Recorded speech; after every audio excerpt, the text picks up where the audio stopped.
Pennsylvania Congressman Scott Perry. Good morning to you, Congressman. You served in the Army National Guard, Brigadier General. You accrued nearly 200 combat flight hours. You know conflict.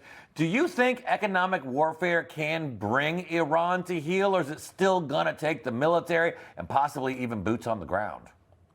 Well, I know that this president doesn't want the loss of life, and he doesn't want this to continue.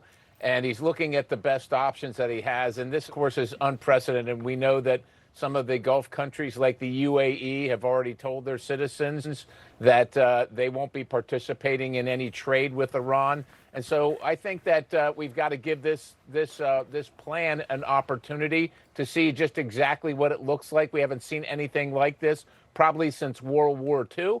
And it remains to be seen. The problem is, among other things, is that there are multiple factions in Iran.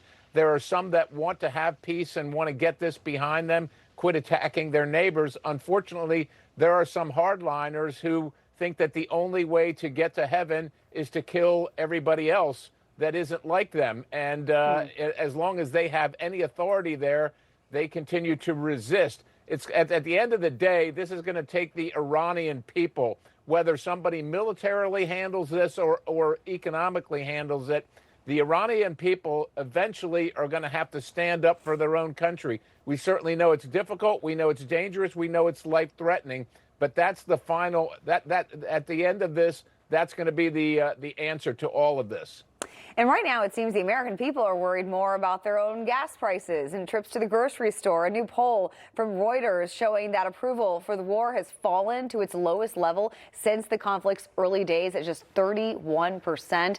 Are you concerned about this hurting Republicans in the midterms at all? I know Pennsylvania has some very close races, and the GOP has a razor-thin majority.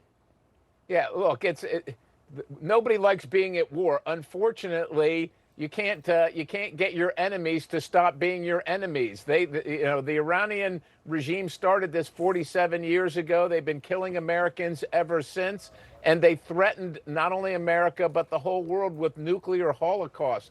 You simply can't allow people that shout death to America, kill Americans, and mean it, to have a nuclear weapon and be able to deliver it. Nobody likes what's happening, which is why the president is trying to end it as quickly as possible without the loss of life. But again, this isn't the president's fault. It's not America's fault. This is Iran's fault. Yeah, and I do want to shift now to the politics back on Capitol Hill here at home. You got Democrat House Minority Leader Hakeem Jeffries reportedly meeting with the president's son-in-law, Jared Kushner, discussing common ground, solutions to hot-button issues.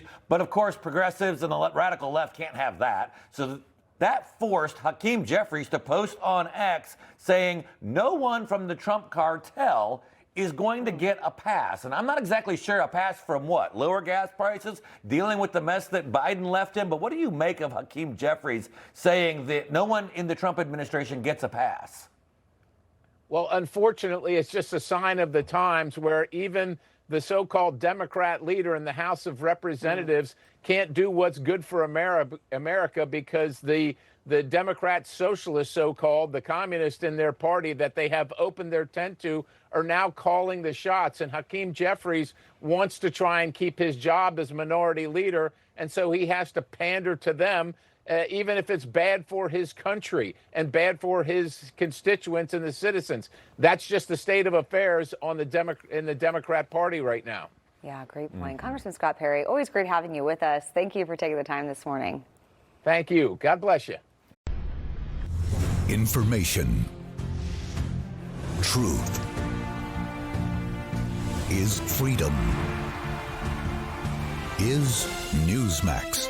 It's real news for real people.